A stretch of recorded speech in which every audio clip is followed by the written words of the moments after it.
Pada kesempatan kali juga saya ditemani oleh saudara Samsul Anwar Arhab dan Bung Samsul, bagaimana mungkin kiranya jalannya pertandingan yang sebentar lagi akan kita saksikan bersama malam ini. Kalau dilihat dari kekuatan kemampuan Eli Pikal, terutama dalam mempersiapkan diri, baik teknik dan strategi akan dilakukan terhadap Polanco. Karena paling tidak Eli sudah berpengalaman menghadapi Cesar Polanco. Demikian juga Cesar Polanco tentu akan memiliki satu taktik strategi yang lain dalam menghadapi Eli Pikal.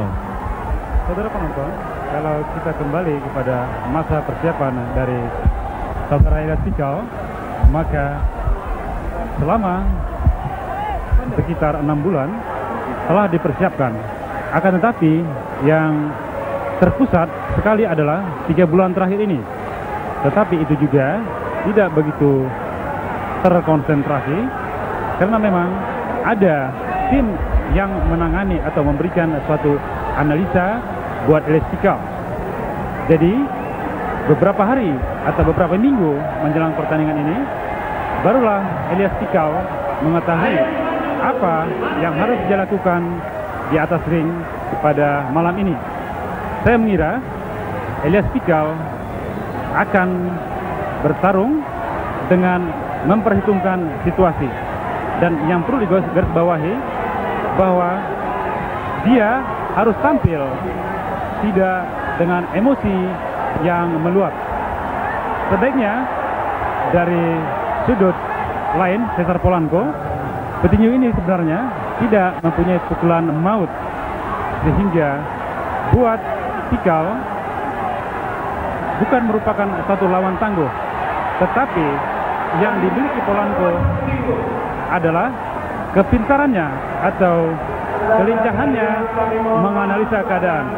Apa keistimewaan dari Eli Pikal dapat dia atasi, dan pukulannya sendiri sebetulnya tidak begitu keras, akan tetapi lepas, beruntun, dan sering mengena. Demikianlah kira-kira, dan saya juga memperhitungkan bahwa kali ini dia juga lebih siap menghadapi Pikal, dan Pikal sudah diketahuinya secara utuh lewat video kaset terdahulu dan pertandingannya bulan Februari yang lalu. Kalau kita perhatikan dari persiapan yang dilakukan oleh Eli Pikal, kita mengenal ada 3 lawan tanding atau 4 lawan tanding dari Eli Pikal selama ini dalam mempersiapkan diri untuk menghadapi pertandingan akbar ini. Di antaranya ada petinju Wim Sapulete, Erik van Aert, Boy Kelung dan Ricardo. Nah, menurut Anda, apakah dari keempat petinju yang dijadikan sparring partner dari Eli Pikal banyak menopang dalam segi teknik maupun kemampuan strategi bertanding nanti? Betul, salah satu yang paling menyokong di samping 3 petinju sesana benteng Amiazmi, Erik van Aert, Boy Kelung dan Ricardo, adalah petinju Wim Sapulete. Wim Sapulete sama postur tubuh dan gaya permainannya dengan Cesar Polanco. Jadi dengan mengetahui atau dengan seringnya bertanding latih dengan Wim Sapulete, sedikit banyak akan memberikan gambaran tentang Polanco yang sebenarnya dalam pertandingan, sehingga kalau dia menghadapi Polanco kini akan lebih mempunyai wawasan yang luas. Nah, satu lagi Bung Samsul, kalau kita amati selama ini adalah kelebihan Eli Pikal pada pukulan tangan kiri. Ada beberapa pendapat yang mengatakan bahwa Eli sekarang telah memiliki pukulan yang keras, yaitu pukulan tangan kanan. Namun dalam waktu yang singkat, saya kira kemampuan dalam memoles satu pukulan yang diharapkan dari tangan kiri atau tangan kanan, khususnya Eli pada tangan kanan, itu kurang cukup atau tidak lengkap pada waktu yang singkat. Nah, ada juga pendapat mengatakan sebaiknya Eli lebih mempertajam lagi kemampuan pukulan tangan kirinya. Saya meragukan apakah Eli nanti pada saat bertanding menjadi bimbang mana yang akan dipergunakan, apakah tangan kiri atau tangan kanannya. Bagaimana menurut Anda? Nah, buat saya sendiri sebetulnya, saya telah melihat latihan terakhirnya di Selapa Polri di Ciputat. Di situ bisa saya lihat bahwa memang Eli Pikal mencoba untuk lebih mengaktifkan pukulan kanannya, tetapi apa yang terjadi adalah pukulan tangan kirinya yang terkenal maut dan tajam itu tidak begitu deras lagi. Jadi sebetulnya sebaiknya apa yang dimiliki Pikal itulah yang diasah. Cuma harus ditambah yang lain, yaitu strategi bertanding. Strategi inilah yang tidak dimiliki oleh Elias Pikal secara bervariasi. Dia hanya memiliki satu dulu, yaitu serangan tunggal lewat pukulan sisi kirinya yang memang cukup keras itu. Jadi kalau satu serangan yang menyerang Cesar Polanco akan lebih enteng buat Polanco menghindarkannya daripada lebih banyak variasi serangan. Tentu kalau lawan kita satu lebih mudah menghadapinya daripada lawan yang banyak. Jadi disinilah sebenarnya strategi yang harus kita berikan kepada, bukan saya kata kita berikan, tapi pelatih berikan kepada Elias Pikal. Bala Abu Samsul, tidak berapa lama lagi pertandingan ini akan berlangsung. Namun ada satu hal yang ingin saya tambahkan, bahwa tentu peranan dari pelatih itu sangat dominan dalam menentukan taktik strategi dari sang petinju sendiri. Memang kita melihat bahwasanya selama ini dalam pengalaman kita menyaksikan pertandingan Eli Pikal terdahulu kurang berani memaksakan Eli untuk bertarung all out, berhabis-habisan akhirnya. Karena mungkin mengingat pertandingan yang berlangsung dalam ronde yang panjang.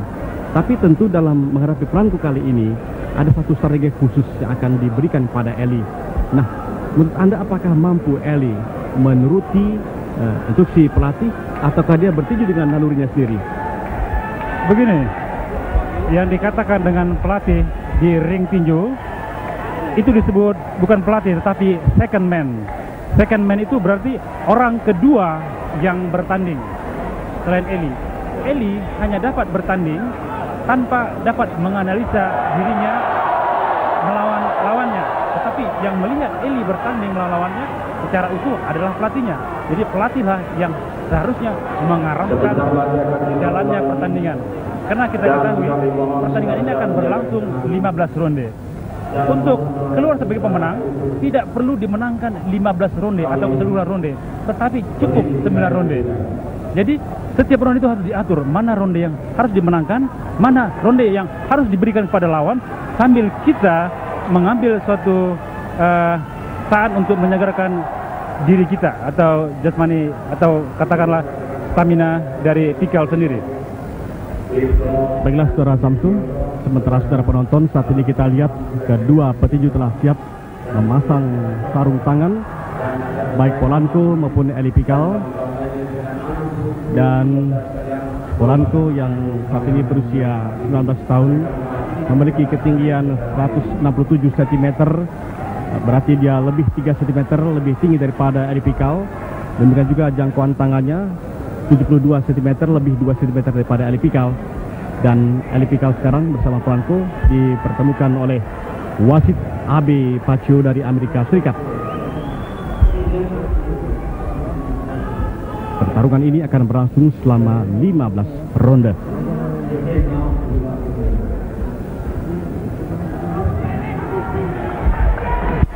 Nah, saudara penonton, kita nantikan saat-saat yang menebarkan perebutan gelar juara dunia tinju antara Eli Pikal melawan Cesar Polanco. Ronde pertama kita saksikan, sementara kedua petinju sekarang berada pada sudut masing-masing. Eli pada sudut biru dan Polanco pada sudut merah. Ronde pertama dimulai.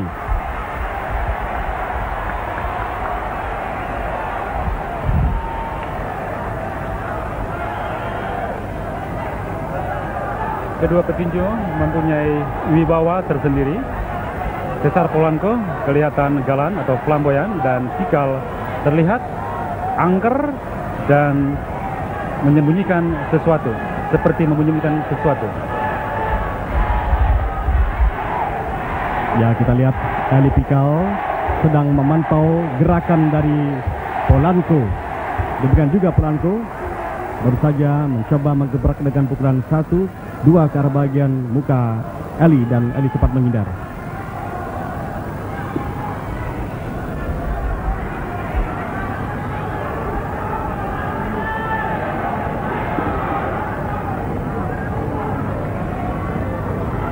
Baik, Polanco maupun Eli mencoba memberikan pukulan pembukaan untuk mencoba membuka pertahanan dari masing-masing lawannya.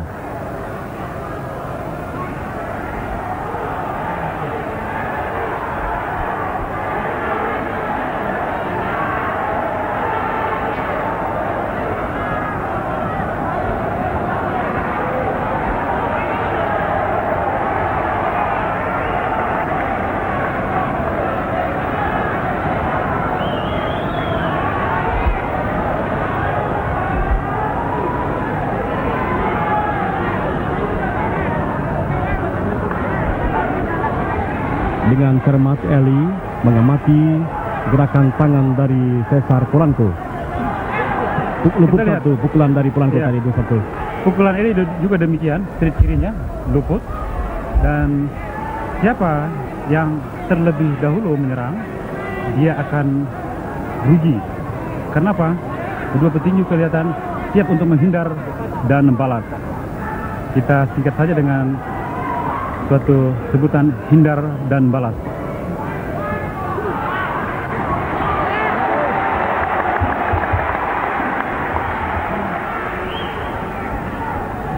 Masih menjajaki kedua petinju strategi yang bagaimana kira-kira yang akan diterapkan kemudian.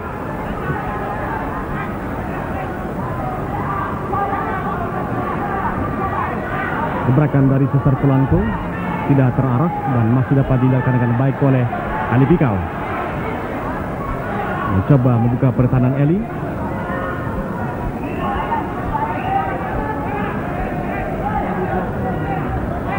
Satu bagus dari Cesar Polanco tadi masih dapat diblok dengan baik oleh Ali Pikal. Berarti sudah ronde pertama. Masih penjajakan bagi kedua petinju. Elias Pikal terlihat tidak begitu emosi lagi, dan ini merupakan pertanda yang baik untuk melanjutkan pertandingan ini. Sebaliknya, Polanco lebih agresif karena memang Elias Pikal tidak mau masuk memukul atau menyerang terlebih dahulu, sehingga dia tidak sabar untuk menunggu Eli masuk menyerang.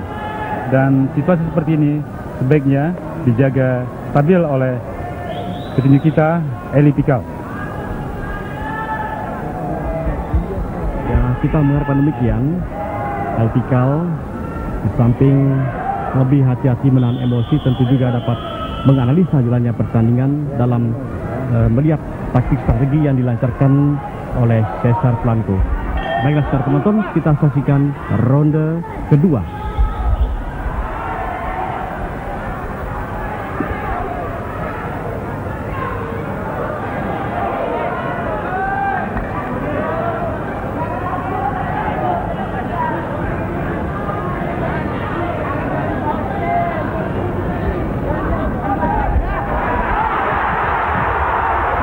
Satu sergapan dari Eli tadi mengenai bagian muka dari Cesar Polanco. Cepat menghindar Cesar Polanco kami kira tadi. Dan jangan lupa bahwa yang memulai menyerang tadi adalah Polanco. Agak terkena ke belakang Cesar Polanco. Mendapat pukulan beruntun dari Ali Pikal. Eli mencoba mengambil keuntungan dari Polanco tadi yang kehilangan keseimbangan, tetapi tidak dapatkannya dengan baik.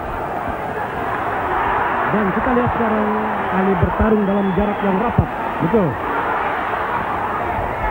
Situasi ini bisa kita lihat sama dengan atau mirip dengan pertandingan terdahulu pada ronde ke-15, di mana Cesar Polanco mau bertarung dari jarak pendek.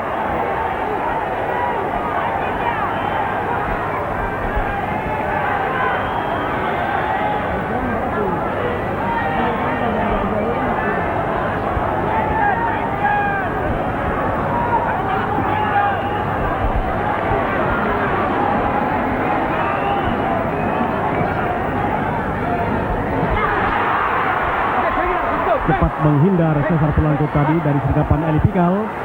sambil merapatkan bagian tubuhnya ke arah tubuh Ali Pikal, menjaga jarak yang coba dipastikan secara rapat oleh Ali Pikal. Terdapat lagi dan Pikal masuk ke pukulan kiri dari Ali Pikal. 2 kali ke kiri Pikal.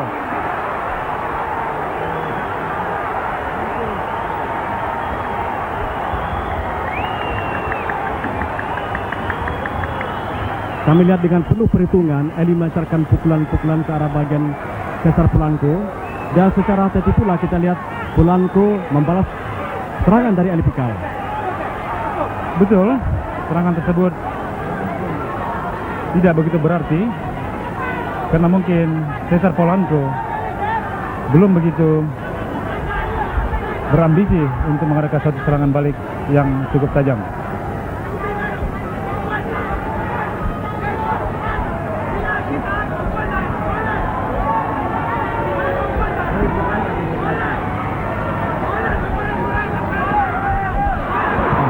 Luput pukulan dari Ali Pikal, pukulan balasan tadi atas serangan dari Cesar Polanco.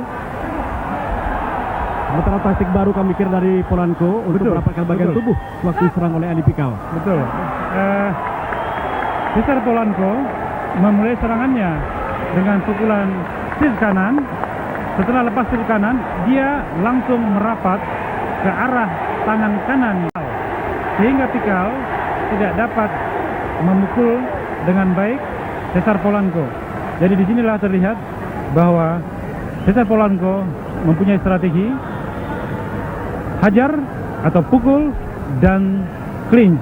Jadi hit and clinch. Disinilah istilah tersebut, bukan hit and run, tapi hit and clinch. Jadi kalau dapat dikatakan Cesar Polanco sudah mempersiapkan diri menghadapi strategi dari Ali Pikal, karena Ali mau tidak mau dia harus mempergunakan jarak yang rapat untuk melakukan serangan. Namun demikian juga kami lihat tadi Ali mampu berkelit menghindar sewaktu Cesar Polanco melakukan serangan. Nah, secara penonton sekarang kita saksikan pertarungan pada ronde yang ketiga.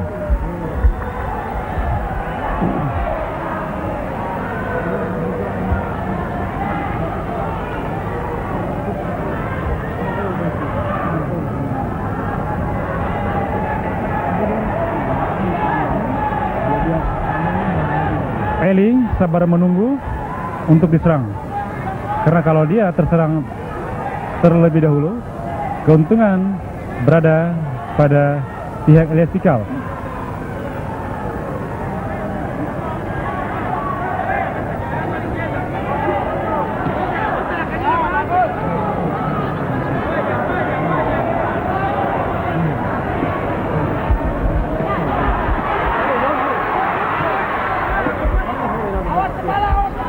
Agak jenuh juga Eli tadi menanti pukulan dari Cesar Polanco, sehingga dia sendiri mencoba membuka awal dari pertahanan Cesar Polanco, namun Cesar memberikan beberapa pukulan ke arah Eli dan dalam hal ini dapat dihindarkan oleh Ali Pikal.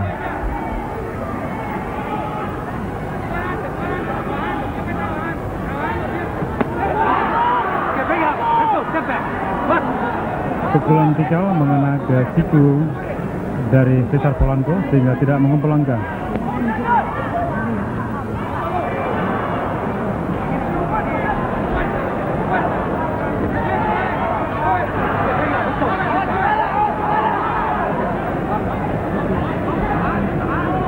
Suatu strategi yang baik dijalankan oleh Eli hingga saat ini.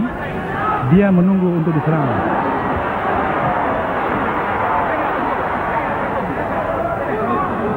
Sayang pukulan Eli tadi tidak mengena telak ke bagian muka dari Cesar Polanco, karena cepat kita lihat tadi Cesar Polanco menghindar. Cesar Polanco tadi mana? Uppercut Pikal, tapi tertahan, mendorong, diperingatkan oleh wasit AB Paco terhadap Ali Pikal.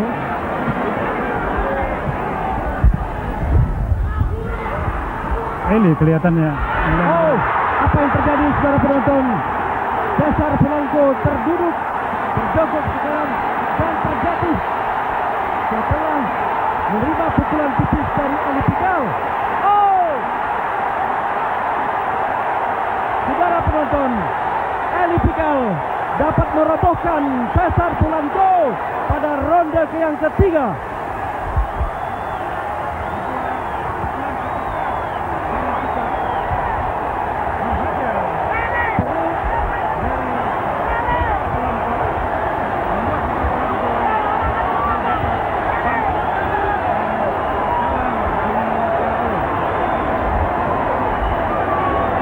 penonton, gegap gembitalah para penonton di Istora Senayan Jakarta malam ini. Mereka seakan-akan pecah dalam kegembiraan yang meluap menyaksikan Eli Pikal mampu merobohkan Cesar Polanco pada ronde ketiga.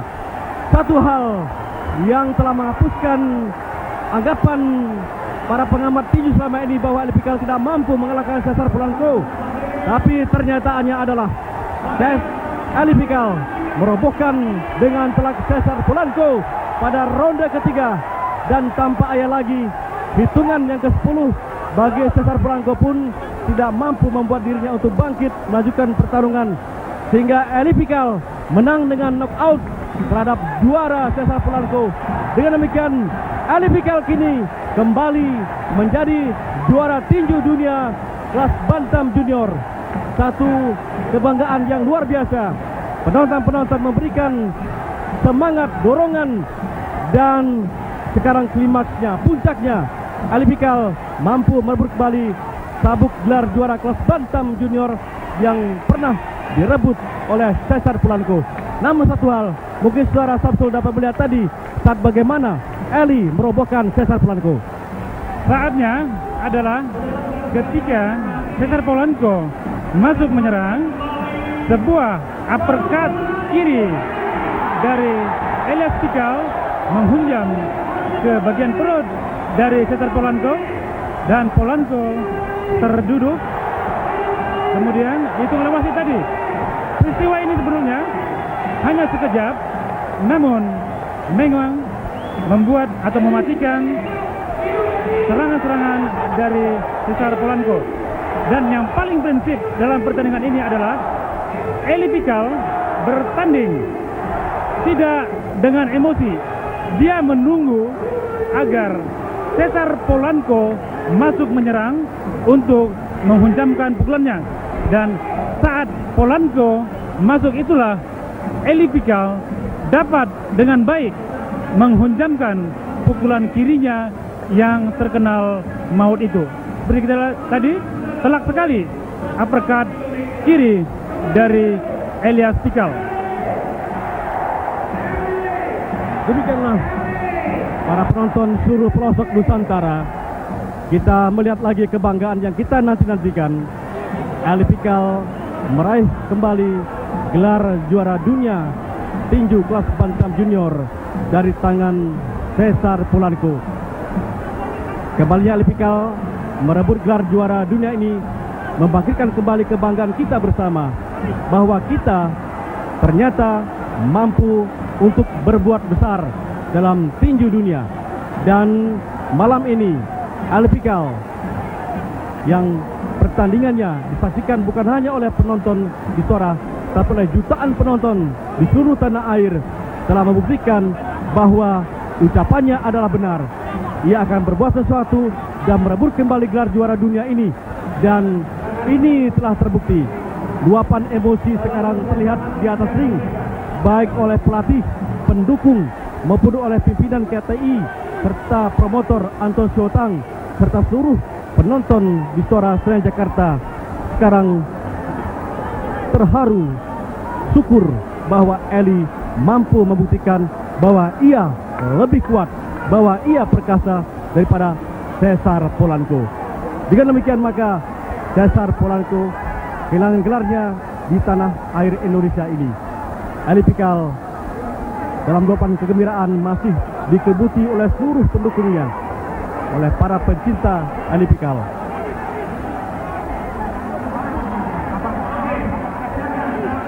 Sebuah uppercut perut yang mengena Mama Eli Pikal terlihat meluapkan kegembiraannya, mengacungkan kedua belah tangannya, memberikan rasa kegembiraan kepada seluruh penonton di Istora Senayan Jakarta malam ini.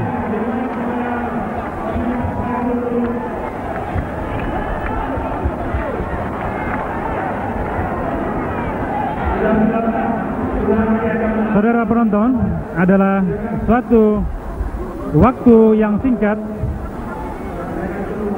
Cesar Polanco dapat terjungkal akibat pukulan uppercut kiri dari Elias Pikal.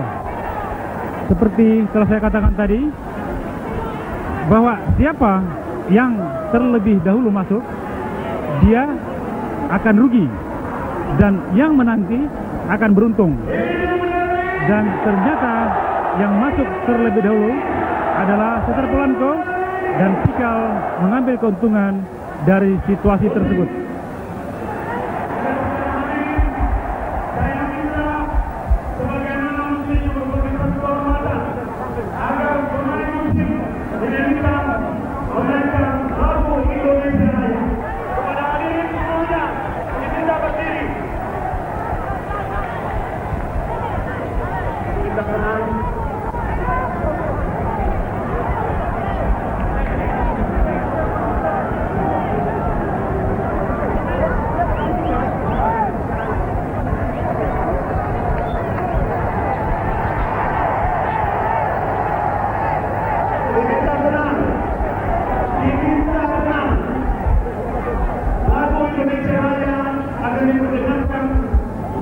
Saudara penonton, sebentar lagi kita akan mengikuti lagu kebangsaan Indonesia Raya menyambut kemenangan Ali Pikal sebagai juara dunia kelas bantam junior.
Saudara penonton, demikianlah saat-saat yang bersejarah.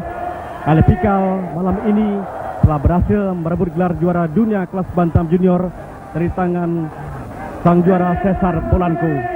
Saudara penonton, marilah kita sambut kegembiraan ini dengan rasa syukur bahwa kita mampu kembali menciptakan gelar juara dunia baru. Dengan demikian, maka berakhir sudahlah laporan kami dari Gedung Istora Senayan Jakarta. Seluruh kerabat kerja Televisi Republik Indonesia mengucapkan terima kasih kepada para penonton, dan sekarang kami kembali ke studio TVRI di Senayan, Jakarta.